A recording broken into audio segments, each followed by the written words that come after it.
Сайн байцгаана уу, би та нарт гутал өгүүлсхийг ярьж өгье. Би хонхорт тогтсон усан дундуур гуталтайгаа тууллаа. Аав намайг дуудав. Гутлаа норглоно гэж загнах болов уу? Гэж айсаар дэргэдэн очлоо. Аав огт зэмлсэнгүй. За доржоо хоёрлаа үйлдвэр үзье гэхэд миний баярлсныг хэлээд яах вэ? Би аавынхаа урдуур орж ямар үйлдвэр үзэх вэ? Тэгэхэд аав, манай гутлын үйлдвэр, гурилын үйлдвэр, хэвлэх үйлдвэр, төмрийн зовоод тоосгоны үйлдвэр, хүүхдийн хувцсны үйлдвэр, чихэр боовны үйлдвэр гээд жигтэйхэн олон үйлдвэр бий. Хоёулаа эхлээд гутлын үйлдвэр үзье.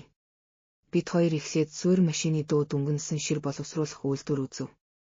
Дараа нь эсвүүрийн тасаг руу орлоо. Арьс ширний үйлдвэрээс боловсруулан гаргасан ширээр энэ тасаг төрөл бүрийн гутал бидний хэрэгэлдэг номын цүнхийг эсгэж байв. Өөр нэг тасаг гутлын түрүү ойж байхад цаад тасаг нь улсаж байдаг ажээ. Бидний өмсдөг гутал ийм олон хүний гар дамжин бүтдэг байна гэж мэдэж авлаа. Аав бид хоёр гэр уруугаа буцаж явлаа. Бидний замд зөндөө шалбааг таарлав.